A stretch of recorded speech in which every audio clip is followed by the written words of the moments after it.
বাংলাদেশ থেকে আমদানি করা পণ্যের উপর 15% শুল্ক কমানোর ঘোষণা দিয়েছে যুক্তরাষ্ট্র। 35% থেকে কমিয়ে 20% শুল্ক নির্ধারণের ঘোষণা দিয়েছে ট্রাম্প প্রশাসন। স্থানীয় সময় শুক্রবার হোয়াইট হাউসের পক্ষ থেকে এ তথ্য জানানো হয়। গেল 2 এপ্রিল বাণিজ্য ঘাটতির কথা উল্লেখ করে বাংলাদেশি পণ্যের উপর 37% শুল্ক আরোপের ঘোষণা দেয় ডোনাল্ড ট্রাম্প। পরে গেল জুলাইয়ে বাংলাদেশি পণ্যের শুল্ক 2% কমিয়ে 35% করেন ট্রাম্প। শুল্কের হার কমাতে যুক্তরাষ্ট্রের সঙ্গে একটি বাণিজ্য চুক্তির জন্য 31 জুলাই পর্যন্ত বাংলাদেশকে সময় দেওয়া হয়। যুক্তরাষ্ট্রের বাণিজ্য প্রতিনিধি দলের সঙ্গে টানা 3 দিন আলোচনা করেন বাংলাদেশের প্রতিনিধি দলের সদস্যরা। এরপরই 15% শুল্ক কমানোর ঘোষণা দিল যুক্তরাষ্ট্র। এদিকে 20% শুল্ক আরোপ করায় বাংলাদেশ প্রতিযোগিতামূলক অবস্থায় থাকবে বলে মনে করছেন বাণিজ্য উপদেষ্টা শেখ বশিরউদ্দিন। যুক্তরাষ্ট্রে রপ্তানি বাধাগ্রস্ত হওয়ার আশঙ্কা নেই।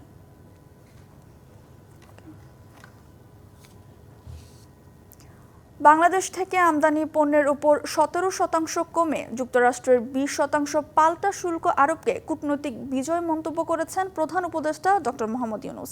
তিনি বলেন, এই চুক্তির মাধ্যমে বিশ্বের বৃহত্তম ভোক্তা বাজারে বাংলাদেশের প্রবেশাধিকার আরও জোরদার হয়েছে এবং প্রধান জাতীয় স্বার্থসমূহ সুরক্ষিত হয়েছে। প্রেস উইং থেকে পাঠানো এক বার্তায় এ তথ্য জানানো হয়। যুক্তরাষ্ট্রের সঙ্গে ঐতিহাসিক এই বাণিজ্য চুক্তি সফলভাবে সম্পন্ন করায় শুল্ক আলোচক দলকে অভিনন্দন জানান প্রধান উপদেষ্টা।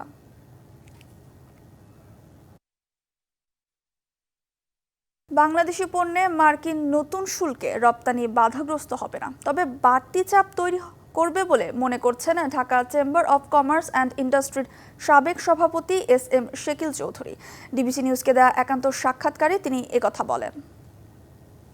বাণিজ্য উপদেষ্টা যেটি বলেছেন যে রপ্তানি বাধাগ্রস্ত হবে না, কথাটা সত্য, কিন্তু একটা চাপ তো আসলো, বাড়তি 20% আমাকে অ্যাডজাস্ট করতে হচ্ছে। এই অ্যাডজাস্টমেন্টের ব্যাপারে নিরবচ্ছিন্ন কিন্তু কাজ করতে হবে। মার্কিন যুক্তরাষ্ট্রের সাথে সম্পর্ক কিন্তু সবসময় এই বাইলেটারাল এই ট্রেডে অনেকগুলো সুবিধা আছে। আপনি অনেক যদি আর্গুমেন্ট গুলো করতে পারেন, দেন দরবার করতে পারেন, তদবির করতে পারেন, এটা কিন্তু সেই দেশে কিন্তু তদবির বৈধ। এগুলো যদি আমরা করতে পারি, আমরা প্রতিযোগিতায় নিশ্চয়ই আমাদের অবস্থান ধরে রাখতে পারবো। কানাডার পণ্যের 10% বাড়িয়ে 35% শুল্ক আরোপ করেছে মার্কিন যুক্তরাষ্ট্র। স্থানীয় সময় বৃহস্পতিবার এ সংক্রান্ত একটি নির্বাহী আদেশে সই করেছেন মার্কিন প্রেসিডেন্ট ডোনাল্ড ট্রাম্প। কানাডা ছাড়াও আরও কয়েকটি দেশের উপর শুল্ক নিয়ে নতুন সিদ্ধান্ত এসেছে।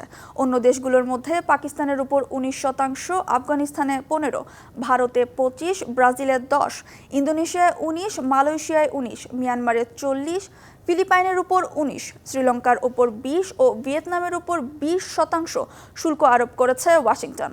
গেল 2 এপ্রিল বাণিজ্য ঘাটতির কথা উল্লেখ করে বিশ্বের বিভিন্ন দেশের উপর উচ্চ হারে পাল্টা শুল্ক আরোপ করেন ট্রাম্প। পরে শুল্ক নিয়ে যুক্তরাষ্ট্রের সঙ্গে বিভিন্ন দেশকে আলোচনার সুযোগ দেয় ওয়াশিংটন। সারা দেশেই জ্বর, সর্দি, কাশির মারাত্মক প্রকোপ দেখা দিয়েছে। চিকিৎসকরা জানালেন, মানুষ বেশি আক্রান্ত হচ্ছে সাধারণ ভাইরাস ও শ্বাসতন্ত্রের সংক্রমণজনিত জ্বরে। সব জ্বরের একই রকম বা কাছাকাছি উপসর্গ হওয়ায় চিকিৎসা দিতে সমস্যায় পড়ছেন চিকিৎসকরা। তাদের পরামর্শ, হালকা উপসর্গ দেখা দিলে আতঙ্কিত না হয়ে ঘরে বিশ্রাম নিতে হবে। মহাখালীর ডিএনসিসি কোভিড-19 হাসপাতালে 7 মাসের বাচ্চার চিকিৎসা নিতে এসেছেন সাততলা বস্তির বাসিন্দা জসিমউদ্দিন। বাচ্চার হলো জ্বর, সর্দি, কাশি, আবার এই গোড়া উঠছে গায়ে, বয়স 7 মাস। এরকম ঘরে ঘরেই এখন রোগী। তীব্র জ্বরে কাবু করে ফেলায় হাসপাতাল থেকে হাসপাতালে ছুটছেন অনেকে। মশার প্রজনন মৌসুম চলায় অনেকে ডেঙ্গু মনে করে আরো বেশি আতঙ্কিত। জ্বর আসছে, জ্বর আসে যায় এরকম 10-12 দিন হয়ে গেছে। কাশির লোকের সাথে সাথে বমি এসে যায়। জ্বর মূলত আপনার 3 দিন ধরে, তো এই জায়গায় আগে টেস্ট দিছিল, ওগুলা করাইছি, করানোর পরে একটু কমছিল। বাচ্চার জ্বর 3 দিন ধরে, ডাক্তার দেখাইছি, ওষুধ দিছে, পরে রক্ত টেস্ট করতে। হাসপাতাল কর্তৃপক্ষ জানিয়েছে, জ্বর, গলা ব্যথা, কাশি, দুর্বলতা নিয়ে আসা রোগী অনেক বেড়ে গেছে। আমরা আউটডোরে কিন্তু এভরিডে 500 থেকে 600 জ্বরের রোগী পাচ্ছি। এখানে কিন্তু আমাদের সবগুলো কিন্তু ডেঙ্গি নয়। আমরা দেখেছি যে অলমোস্ট 80%ই সেটা কমন কোল্ড বা ইনফ্লুয়েঞ্জা বা ভাইরাল জনিত কমন ডিজিজ। এদিকে চলতি বছরে সবচেয়ে বেশি ডেঙ্গু আক্রান্ত হয়েছে জুলাইয়ে, যেখানে 1 মাসে আক্রান্ত 10,000-এর বেশি, আর বাকি 6 মাসে ডেঙ্গু আক্রান্ত 20,000।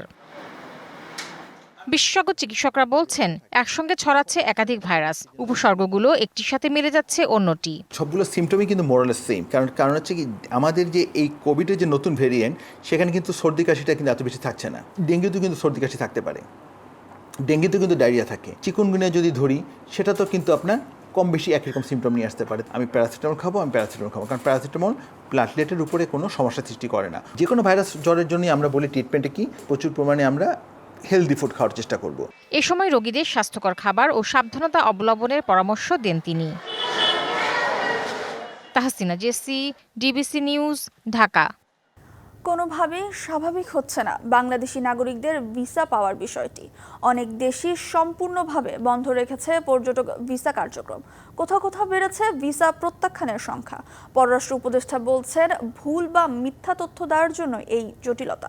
আর বিশেষজ্ঞরা বলছেন বাংলাদেশকে নিয়ে আস্থার সংকটে ভুগছে বিভিন্ন দেশ। বাংলাদেশ থেকে খুব সহজেই ভিসা পাওয়া যেত এমন অনেক দেশের ক্ষেত্রে ভিসা পাওয়া এখন কঠিন হয়ে গেছে। কোনোটিতে সম্পূর্ণ বন্ধ হয়ে গেছে ভিসা দেওয়া। আপাতত পর্যটক ভিসা বন্ধ রাখার তালিকায় রয়েছে ভারত, দুবাই, ভিয়েতনাম, উজবেকিস্তান, মিশর, তুরস্ক। ভিসা পাওয়া যায় কিন্তু অ্যাপয়েন্টমেন্ট নিতে হয় ইন্দোনেশিয়া ও ফিলিপাইন থেকে। থাইল্যান্ডে সময় লাগছে 1 মাসের বেশি। সিঙ্গাপুরে বেড়েছে ভিসা প্রত্যাখ্যানের সংখ্যা। শিক্ষার্থী ভিসায় ইউরোপ পড়তে যাচ্ছেন অনেকেই।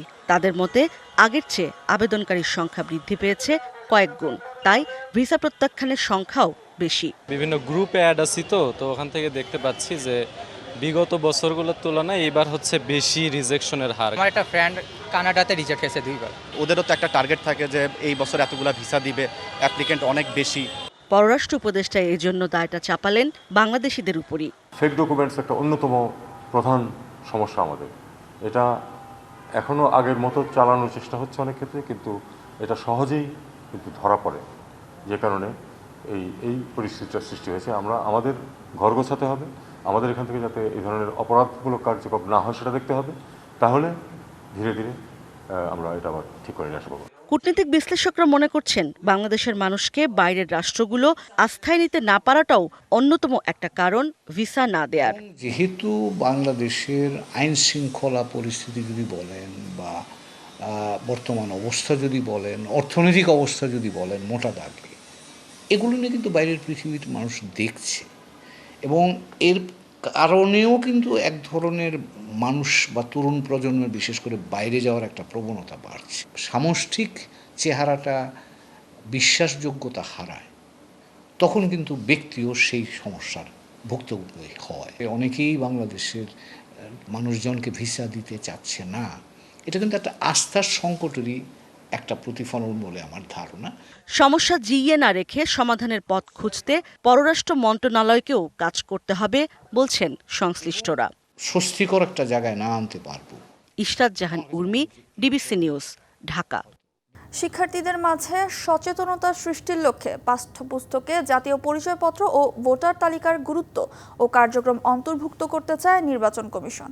এ সংক্রান্ত ছোট গল্প, নাটিকা, সংলাপ বা প্রবন্ধ ইসির সব পর্যায়ের কর্মকর্তার কাছে লিখিত আকারে চাইবে সংস্থাটি। এ লক্ষ্যে একটি কমিটিও গঠন করা হয়েছে।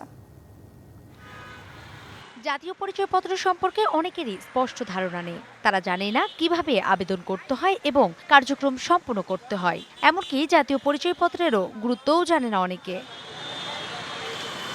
নাগরিকদের সচেতন করতে জাতীয় পরিচয়পত্র এবং ভোটার তালিকার যাবতীয় কার্যক্রম ও গুরুত্ব পাঠ্যপুস্তকে অন্তর্ভুক্ত করার পরিকল্পনা করছে নির্বাচন কমিশন। এ লক্ষ্যে 5 সদস্যের একটি কমিটিও গঠন করা হয়েছে।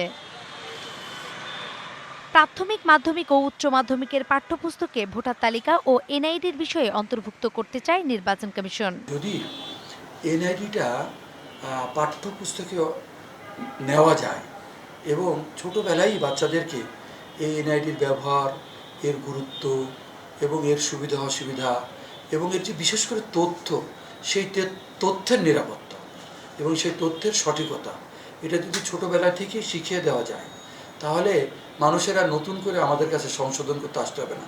তিনি আরও জানান, এর মাধ্যমে শিক্ষার্থীরা দায়িত্বশীল নাগরিক হিসেবে গড়ে উঠতে পারবে।